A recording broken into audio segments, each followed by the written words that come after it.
नमस्कार, छत्तीसगढ़ कौशल्य भूमि देख रहे हैं आप। आपके साथ मैं हूं स्वीटी दीक्षित। बुलेटिन की शुरुआत करेंगे अहम जानकारी के साथ। संविदा कर्मचारियों की संवाद रैली आज है। घुटनों के बल चलकर दंडवत प्रणाम कर सरकार से करेंगे अपील।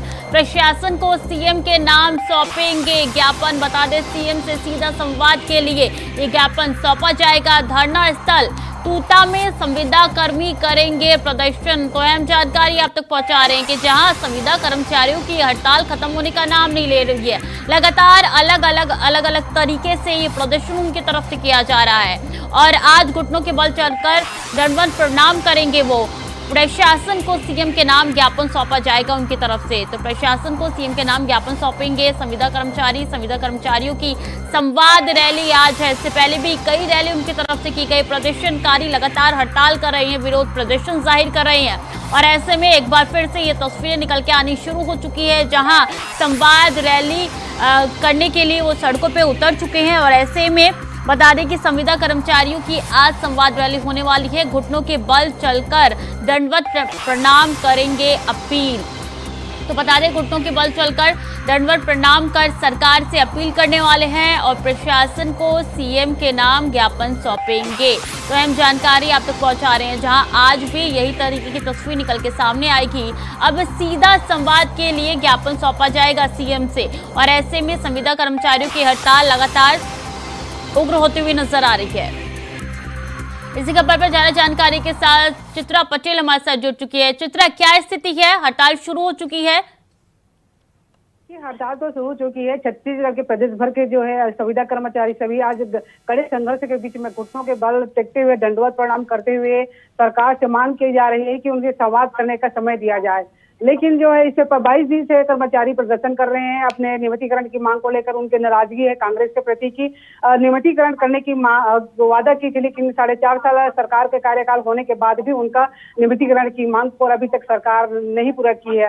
हाल ही में हम बता दें कि विधानसभा सत्र में जो अनुपूरक बजट लाई थी सरकार ने, तो उस समय प्रदेश भर के सभी कर्मचारियों के लिए 27% डीए की बढ़ोतरी की थी। सरकार का कहना है कि हमने सभी कर्मचारियों की मांग को देखते हुए यह जो कदम उठाया है, लेकिन ये संघर्ष में कर्मचारी संघ जो है वो अभी तक प्रदर्शन अपने तो कब तक संघर्ष उनका जारी रहेगा? आपके साथ कांग्रेस के जनप्रतिनिधि नजर आ रहे हैं, बातचीत कीजिए उनसे, पूछिए कि आखिर ये हड़ताल कितने दिन तक चलने वाली है।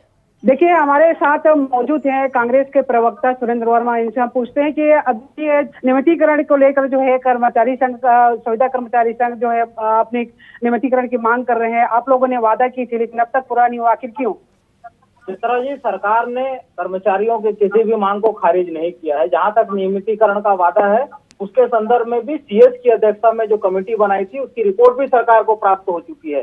जो भारतीय जनता पार्टी के कुछ शासन में अनियमितता बरती गई, जिस प्रकार से बिना विज्ञापन के, बिना नस्ती संधारण के, बिना आरक्षण रोस्टर का पालन किए और शैक्षणिक और तकनीकी योग्यता तक का कई विभागों में पालन नहीं किया गया, तो ऐसी स्थिति में उनको नियमित करने के लिए सरकार ठोस योजना बना रही है। संयम बरतना चाहिए। भूपेश सरकार ने पहले दिन से ही कर्मचारी हित में निर्णय लिए हैं। पिछले बजट में आपने देखा होगा कि आंगनबाड़ी सहायिका, कोटवार, ग्राम पटेल, रसोईया, सफाई कर्मचारी सहित तमाम कर्मचारियों के संदर्भ में नियम बनाए गए। 10% जो सीलिंग की बाध्यता थी अनुकंपा नियुक्ति में, उसको भी शिथिल करके 4000 से अधिक पदों पर अनुकंपा नियुक्ति थी। छत्तीसगढ़ में जो डीए है 42%, जो देश में सर्वाधिक है। केंद्र के बराबर पहली बार छत्तीसगढ़ में कर्मचारियों को डीए मिल रहा है। पुरानी पेंशन योजना की बहाली हुई है। हफ्ते में 2 दिन छुट्टी, 5 दिन काम का फार्मूला लागू किया गया है। तो पहले दिन से ही संवेदनशील भूपेश सरकार कर्मचारी हित में निर्णय ले रही है। भाजपा के भड़कावे पे ना है। विगत दिनों आपने देखा होगा, जब कर्मचारी के हित में निर्णय लिए जा रहे हैं तो आखिर ये हड़ताल किस वजह से हो रही है? फिर पूछिए इनसे जरा। के रूप में दी गई है उनको। देखिए, आप लोगों ने उनसे वादा की थी कर्मचारियों को सरकार बनने से पहले की मांग की वादा की थी। आप उनका मांग जो है जायज है, फिर क्यों? निश्चित रूप से उनके मांग पर सरकार सैद्धांतिक रूप से सहमत है, लेकिन जो तकनीकी बाध्यता है विधि विभाग से अभिमत मांगी गई है। महाधिवक्ता के माध्यम से हाईकोर्ट में जो प्रकरण चल रहे हैं उसके संदर्भ में भी सरकार जो लगातार अपडेट ले रही है। किसी के साथ अहित नहीं होगा। जो अभी नुकसान हो रहा था तो उसके अंतरिम राहत के लिए सरकार ने संविदा कर्मियों के वेतन में 27% की वृद्धि की है। किसी भी मांग को खारिज नहीं किया गया है। जो कुशासन भाजपा सरकार में था, जो कर्मचारियों के हित की उपेक्षा होती रही, उसके लिए भी हमारे घोषणा पत्र में था ना 11 बिंदु क्रमांक 11, 1,47,000 शिक्षा कर्मियों को बिना शर्त के हमने संविलियन किया। 14,580 नए शिक्षक भर्ती हुए। 15 साल में बताया भाजपा एक भी नियमित शिक्षक के पद पर भर्ती की हो तो। अभी 12,500 पद पर नियुक्ति चल रही है प्रक्रिया। पिछले 2 महीने के अंदर नियमित पदों पर सरकारी विभागों में 19,000 पद के विज्ञापन निकले हैं। तो सरकार रोजगार के अवसर भी दे रही है और संविदा कर्मियों के विषय में भी ठोस नियम बना रही है जिससे किसी का हित न हो। देखिए, आप लोगों ने अश्मा भी लगा दिया है। निश्चित रूप से, जैसे स्वास्थ्य जैसे विभाग हैं, जनता के प्रति कर्मचारियों का भी पब्लिक सर्वेंट कहे जाते हैं, उनकी जिम्मेदारी भी होती है। इस प्रकार से सरकार जब उनके हित में निर्णय ले रही है और एक हठधर्मिता के चलते ऐसे जिद में उतर आए, तो स्वास्थ्य जैसे विभाग हैं उसमें मरीजों के हित की उपेक्षा हो रही है, तो एस्मा लगाना सरकार का अधिकार है। आप लोगों ने वादा की थी, वादा करने के बाद 4.5 साल सरकार को हो गया, पूरा नहीं हो रहा है। कर्मचारी, सभी कर्मचारी जो है प्रदर्शन करते हैं, प्रदेश भर के महिलाएं भी हैं, अपने बच्चे को, अपने परिवार को लेकर बैठे हुए हैं। पिछले समय हरेरी त्योहार में, हरेरी पूरा प्रदेश हरेरी का त्योहार मना रहा था और ये संविदा कर्मचारी जेल भरो आंदोलन में कार्यक्रम कर रहे थे, अनशन कार्यक्रम किया, 22 दिन से प्रदर्शन कर रहे हैं और इस तरह से कड़ी संघर्ष के बीच में अपनी मांगों को लेकर कर रहे हैं। आप लोगों ने वादा किया था, फिर आप लोग को कड़े रवैया क्यों? चित्रा जी, मैं समझता हूँ यह कहना कि हमने वादे पूरे नहीं कर रहे हैं भूपेश सरकार, ये अनुचित है। कर्मचारियों से किया गया वादा भी हमारा कमिटमेंट है और उस दिशा में सरकार ठोस प्रयास कर रही है। शिक्षा कर्मियों को तो नियमित किया ना, लगभग 1.5 लाख की संख्या में। उसके साथ साथ बाकी विभागों में भी जो कर्मचारी है उनके हित में निर्णय लिए गए और संविदा कर्मियों के विषय में भी माननीय मुख्यमंत्री ने हाल ही में बयान दिया था कि सरकार जो है नीतिगत रूप से जो कमेटी बनाई है उसकी अनुशंसा भी आ गई है। शीघ्र इनका समस्या का निराकरण होगा और अंतरिम राहत के रूप में सब्सिडी को इनका बढ़ाया जो मानते हैं। तो सरकार तो ठोस पहल कर रही है। जो भाजपा के शासन में अनियमितता बरती गई, जो 15 साल के पाप है, उसको ठीक करने में वक्त लगा है। नियम वक्त किसी के नहीं होगा। एक कर्मचारी प्रदर्शनकारी कर्मचारी हैं, वे सिर्फ संवाद करने के लिए आज प्रदर्शन कर रहे हैं, कड़े संघर्ष कर रहे हैं, लेकिन आप लोगों ने कल एक निर्देश जारी कर दिया है कि 3 दिन के अंदर वापस लौटे अपने स्थान पे। चित्रा जी, अभिव्यक्ति की आजादी है, प्रशासनिक आतंकवाद भाजपा का यहाँ के कर्मचारियों ने भोगा है। किस प्रकार से डंडे के दम पर बलपूर्वक आंदोलन कुचले जाते थे। हमारी सरकार तो लगातार कर रही है। मैंने तो पहले नहीं बताया, ईएस की अध्यक्षता में कमेटी थी, उसकी सिफारिश भी आ गई है, लगातार समाज चल ही रहा है, किसको मना ही है। अभिव्यक्ति की आजादी का स्वागत है, कभी कोई दिक्कत नहीं है और किसी भी मांग से सरकार ने इनकार नहीं किया है। सारे कर्मचारी प्रदेश के हैं, लेकिन सरकार का कड़ी रवैया कर्मचारियों के बीच क्यों बात करना नहीं चाहती? यह कहना उचित नहीं है चित्रा जी। 5 लाख से अधिक कर्मचारी हैं और हर समय भूपेश सरकार ने पूरी संवेदनशीलता दिखाई है, चाहे जो भी मांग हो, डीए का हो, नए वेतन आयोग के हिसाब से एचआरए की मांग हो, सभी मांगों को सरकार ने पूरा किया है। आप लोग जन घोषणा पत्र में क्या आप लोग ने नियमितीकरण करने की शामिल की थी क्या? बिल्कुल, हमने कहा कि नियमितीकरण की दिशा में कदम उठाया जाएगा और उसके रिजल्ट भी आ गए हैं।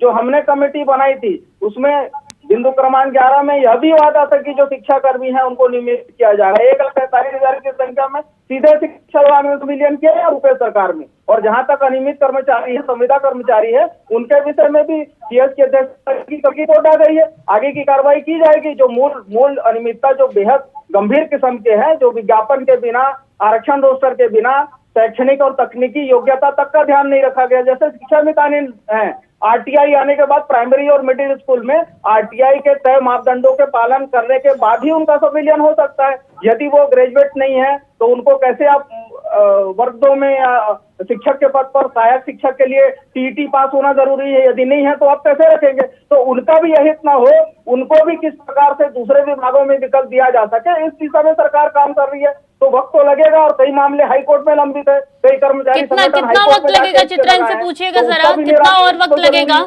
जब ये घर पे वापस लौट जाएंगे सड़कों से?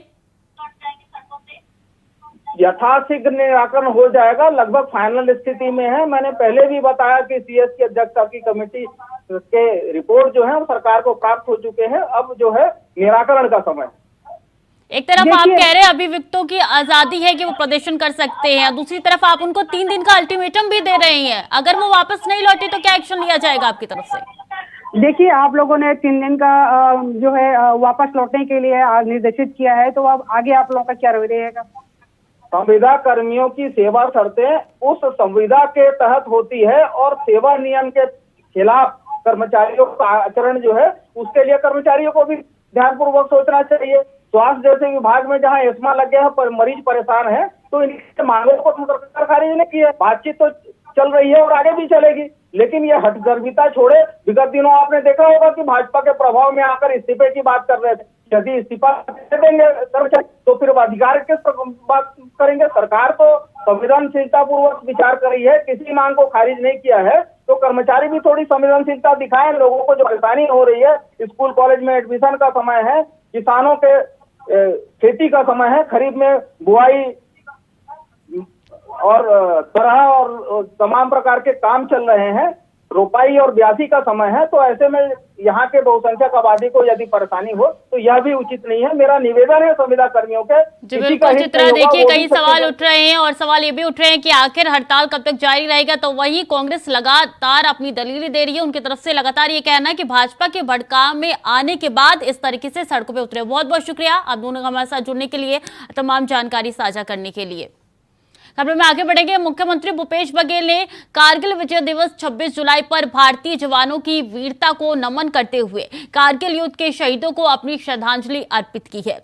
सीएम ने ट्वीट कर लिखा है कि आज के गौरवशाली दिन कारगिल विजय दिवस पर हम सब हमारे वीर जवान